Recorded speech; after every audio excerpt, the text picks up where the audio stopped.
ये कुरान अल्लाह से डरने वाले लोगों के लिए हिदायत है। ये कुरान अल्लाह से डरने वाले लोगों के लिए नाजिल किया गया है। जो अल्लाह से डरते हैं ये कुरान उनके लिए उतारा गया है। कुरान दूसरी जगह ऐलान करता है हुदल लिन्नासी व बय्यिनातिम मिनल हुदा वल फुरकान। ये कुरान पूरी दुनिया के लोगों के लिए हिदायत है। ये कुरान दुनिया की सारी इंसानियत के लिए हिदायत है। जो इसको तासुब, नफरत, घृणा की चादर उतार के पड़ेगा, ये कुरान उनको हिदायत देगा, ये कुरान उनको रोशनी देगा।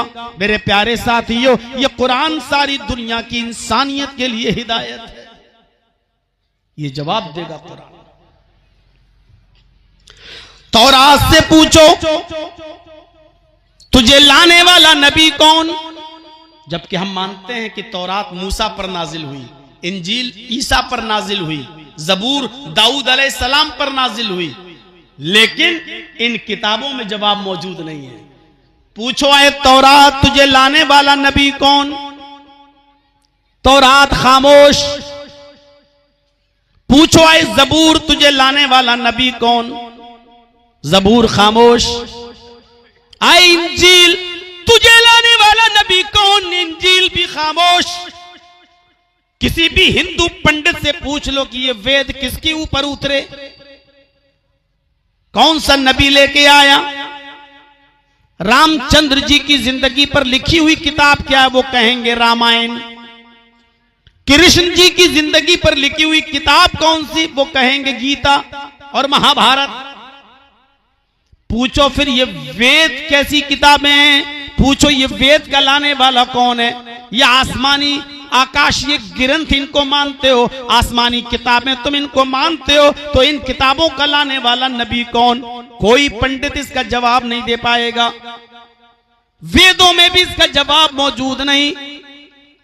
तौरात खामोश, जबूर खामोश, इंजील खामोश, वेद खामोश। कुरान से पूछो आए कुरान तुझे लाने वाला नबी कौन? किसके ऊपर तू उतारी गई है? अल्लाह ने किस नबी के ऊपर तुझे उतारा? कुरान जवाब देगा नुज़्ज़िल अला मुहम्मद। ये कुरान मोहम्मद के कल्बे अथर पर उतारी गई है। इस कुरान का लाने वाला नबी जनाब मोहम्मद रसूलुल्लाह है। कुरान जवाब दे रहा है। तौरात से पूछो एक तौरात किस महीने में तू नाजिल हुई?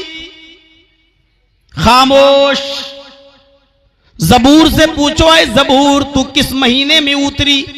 जबूर भी खामोश।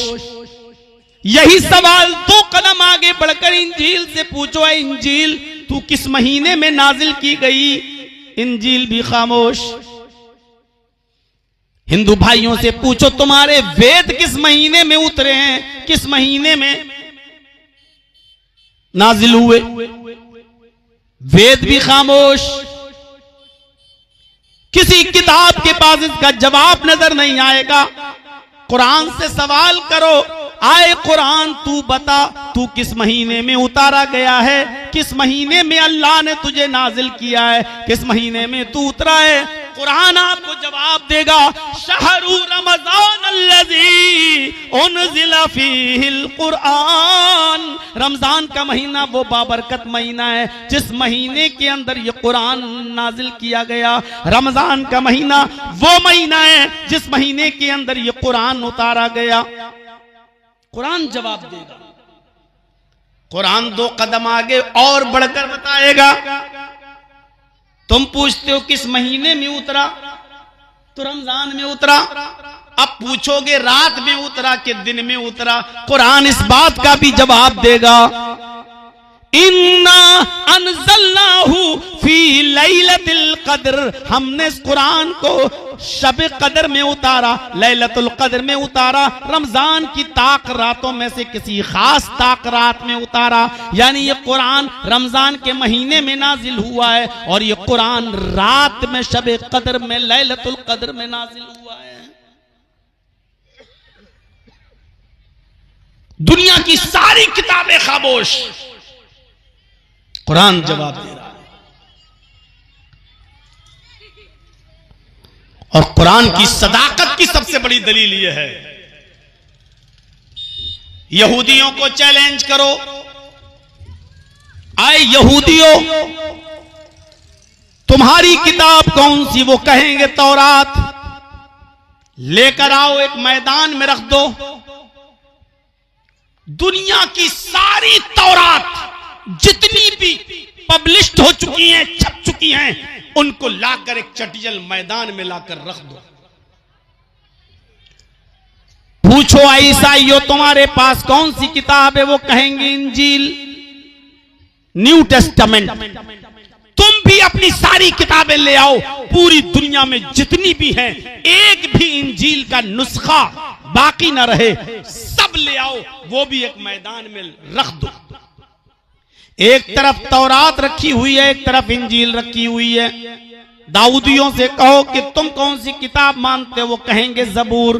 तुम भी अपनी किताब ले आओ, सारी किताबें इसी मैदान में रख दो। हिंदू भाइयों से कहो कि तुम वेद को आसमानी किताब मानते हो, तुम अपने चारों वेद भी इसी मैदान में लाकर रख दो। पूरी दुनिया की सारी किताबें जिनको लोग पढ़ते हैं और जिन पर ईमान रखते हैं, उसको एक मैदान में लाकर रख दो। और मुसलमानों से पूछो तुम कौन सी किताब पर ईमान रखते हो? वो कहेंगे कुरान। तुम कुरान को भी उठा लाओ और एक मैदान में रख दो। पूरी दुनिया में एक भी कुरान बाकी ना रहने दो, सारे के सारे कुरान उठाकर इसी मैदान में ले आओ। तौरात भी आ गई, जबूर भी आ गई, इंजील भी आ गई, वेद भी आ गए, कुरान भी आ गया।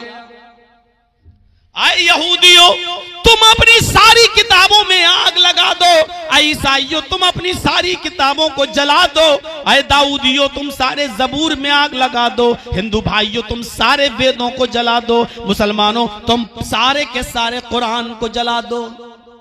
सारी किताबें जल गई, अब जो किताब बाकी रह जाए, जो किताब महफूज हो वही असली किताब है, जो मजहब बाकी रह जाए वही असली मजहब है। सब जलने के बाद फिर यहूदियों को चैलेंज करो कि अपनी किताब लाओ, नहीं ला पाएंगे।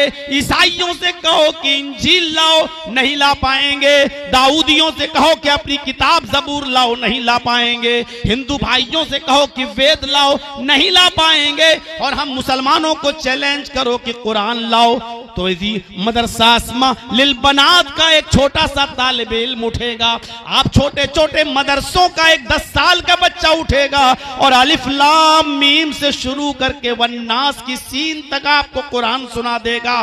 फिर इस कुरान को पब्लिश कर दिया जाएगा। मेरे भाइयों सारी किताबों को जला दो, जो किताब अपनी असली शक्ल में बच जाए वही असली है, वही ओरिजिनल है, वही अल्लाह की तरफ से नाजिल की हुई है, जिसको कयामत तक कोई हटा ना सके, बिगाड़ ना सके, एक नुक्ता भी उसका चेंज ना कर सके। वही ओरिजिनल मजहब है, वही ओरिजिनल किताब है, वही अल्लाह की तरफ से नाजिल की हुई ओरिजिनल किताब है। गौर करके देख लो मेरे भाइयों, चले ये चिपिद्दी और चिपिद्दी के शोर में कुरान को बदलने के लिए, जो 3 में न 13 में, जो 3 में न 13 में ये चले कुरान को चेंज करने के लिए। तुमसे पहले भी तुम्हारे बाप दादा उठे तुम्हारे ही जैसे, वो नहीं बदल पाए, तुम बदलोगे? तसव्वुर करिए मेरे भाइयों, ये कुरान की सदाकत क्या है। इस किताब से हमारा रिश्ता टूट रहा है, हम इस किताब से दूर हैं। इसको हमने कस्में खाने के लिए बना लिया है, इसको हमने दुकान में खैरो बरकत के लिए बना रखा है, कोई मर जाए तो बख्शने की किताब समझ रखा है। अरे ये दस्तूरुल अमल है, ये बैनुल अक़वामी कानून है, ये हमें जिंदगी गुजारने की उसूल बताता है। और इसी दुनिया में हमसे कमियां, बुराइयां और कोताहियां हो जाएं तो इसी दुनिया में उसकी सजा मुतय्यन करता है। चोरी करते हो, वस्सारिक़ु वस्सारिक़तु फ़क़्तऊ अयदियहुमा, चोरी करने वाले मर्द और चोरी करने वाली औरत का हाथ काट डालो।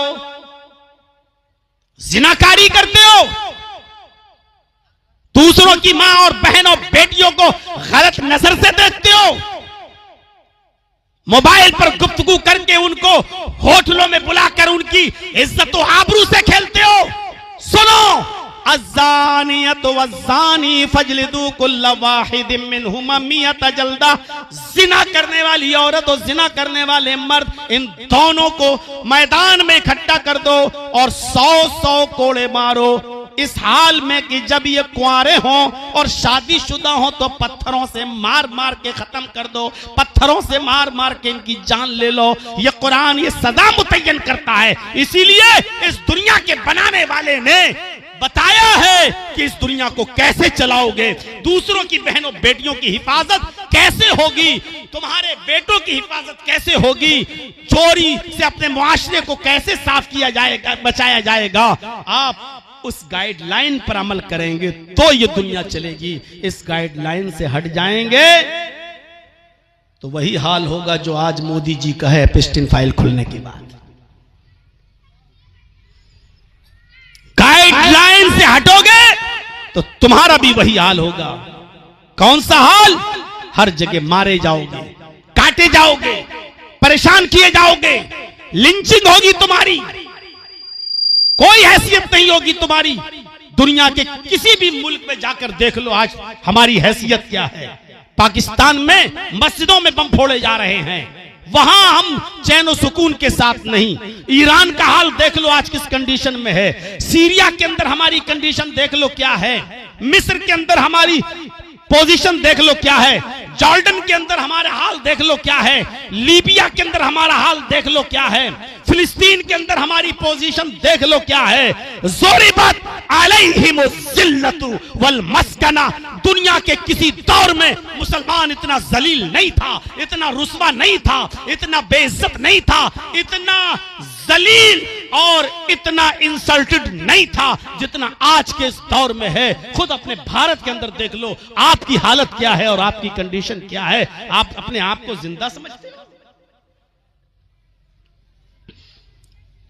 आप समझते हो कि हम जिंदा हैं? मर चुके हो, मर रूह निकलना बाकी है। आईसीयू पर लेटे हुए हो आप, वेंटिलेटर पर सोई हुई कौम को मौलाना जर्जीस खिताब कर रहा है। और वेंटिलेटर पर सोई हुई कौम सिर्फ इस इंतजार में रहती है कि डॉक्टर कब उसको मरा हुआ घोषित कर दे। आप अपने आप को जिंदा समझते हो? आप यही नहीं समझ पाते हो कि हमारा अच्छा क्या है और हमारा बुरा क्या है। आपके अंदर इतनी अकल नहीं है अपने आप को फैसला करने की कि इस वक्त हमें कहां जाना है, किस करवट जाना है, क्या रुख बदलना है। हमारी कंडीशन मेरे भाइयों, एक नॉर्मल किस्म की गाय खरीदेंगे ना तो वो भी 15 से 20 हजार की मिलेगी। एक नॉर्मल किस्म का बकरा बकरी खरीदोगे तो वो भी 8-10 हजार से कम की नहीं मिलेगी। एक नॉर्मल किस्म का कुत्ता भी खरीदोगे तो वो भी 4-5 हजार से ज्यादा कम का नहीं मिलेगा। एक नॉर्मल किस्म का कुत्ता, उसकी कीमत 4-5 हजार से कम नहीं है। लेकिन हमारे वोट की हैसियत 100 रुपए, 1000 रुपए, 500 रुपए है। जो दे दे हम उस पार्टी को वोट दे देंगे। अपने आप को जिंदा समझते हो? अरे तुम्हारी हैसियत तो उस कुत्ते से भी कम है जो कम से कम 4-5 हजार का बिकता है। तुम्हारे जमीर 400 और 500 में बिकने वाले वोट के वक्त, और अपने आप को तुम जिंदा समझते हो? ये सोई हुई कौम है, ये बेहिस कौम है, ये वेंटिलेटर पर सोती हुई कौम है, वेंटिलेटर पर पड़ी हुई कौम है। जो चाहता है तुम्हारा मजाक उड़ाता है, जो चाहता है तुम्हें लूट लेता है, जो चाहता है तुम्हारी जज्बात से खेल के चला जाता है। और तुम अपने आप को बहुत बड़ा सूरमा समझते हो, बहुत बड़ा बहादुर समझते हो। तुम वेंटिलेटर पर लेटी हुई और सोई हुई कौम हो। डॉक्टर को मरा हुआ घोषित करने की देर है। बस मैंने कह दिया जो कहना था, और जिसको समझना था वो समझ गया होगा कि मौलवी जर्जीस ने क्या कहा। मेरे भाइयों, गाइडलाइन ये कुरान है, इसके मुताबिक हमें अपनी जिंदगी को गुजारना है, इसके मुताबिक हमें अपनी जिंदगी को परखना है। कुरान हैसियतें बदलता है, हम जानते नहीं है कुरान क्या है। सुनिए, दिल चाहता है कि आज आपको बता दूं कुरान कितनी अजीम किताब है, आपको बता दूं। और सुनिए, जुआ मक्के में होता था, शराब मक्के में पी जाती थी कुरान के नाजिल होने से पहले।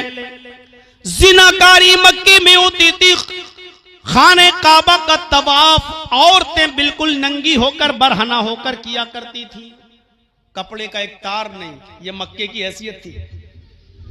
सीरत की किताबें पढ़िए, मक्के को लोग उम्मुल खबाइस कहते थे, सारी बुराइयों की जड़, सारी बुराइयों की मां मक्का। शराब इतनी पीते थे कि उनके घर में जब बच्चा पैदा होता था तो सबसे पहले उसके मुंह में शहद का कतरा नहीं, मां अपने दूध का कतरा नहीं डालती थी, शराब का ड्रॉप, शराब के कतरे उसके मुंह में डाले जाते थे। जुआ इतना खेला जाता था, रकम हार गए तो मकान लगा दिया, मकान हार गए तो बीवी लगा दी, और बीवी भी जुए में हार गए तो अपनी 15, 16, 18 साल की जवान बेटी जुए में लगा दी। ये जुए का हाल था। लड़की पैदा होती थी, 4 साल तक उसको पालने और पोसने के बाद कहा जाता था बीवी नहला इस बच्ची को, अच्छे कपड़े पहना।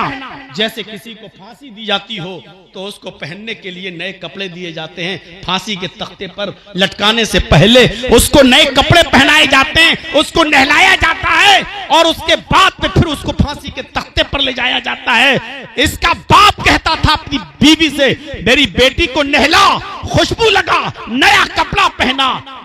मां अपनी बेटी को नहलाती थी, धुलाती थी, नए कपड़े पहनाती थी, और फिर 4 साल की इस बच्ची को इसका जालिम बाप हाथ पकड़ के मेले के बहाने ले जाता था और जंगल में गड्ढा पहले से खुदा होता था, धक्का देता था, ऊपर से मिट्टी डाल के उसको पाट देता था, और वो अब्बू अब्बू चीखती और चिल्लाती रहती थी, और जब तक वो मर नहीं जाती थी तब तक वहां से आता नहीं था। और जब यकीन कर लेता था कि मेरी बेटी मर गई होगी, तब वो आता था अपने मोहल्ले में और जश्न मनाता था, अपने दोस्तों के साथ शराब का दौर चलता था। अपनी बेटी को मारने के बाद, कत्ल करने के बाद, दफनाने के बाद जश्न चलता था। मेरे भाइयों, उम्मुल खबाइस था मक्का, मक्के को लोग तमाम बुराइयों की जड़ कहते थे।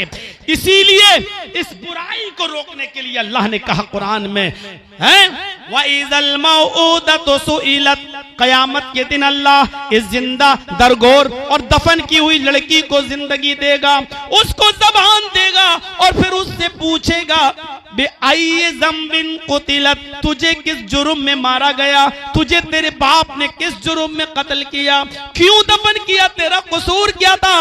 वो छोटी सी 4 साल की बच्ची अपनी जबान से चीख कर कहेगी, अल्लाह मेरा कसूर ये था कि तूने मुझे मेरे बाप के घर में लड़की बनाकर पैदा किया था, मैं लड़की बनकर इस घर में पैदा हुई, यही मेरा जुर्म था। मेरे प्यारे साथियों, ये मक्का उम्मुल खबाइस तमाम बुराइयों की जड़, तमाम बुराइयों की मां था।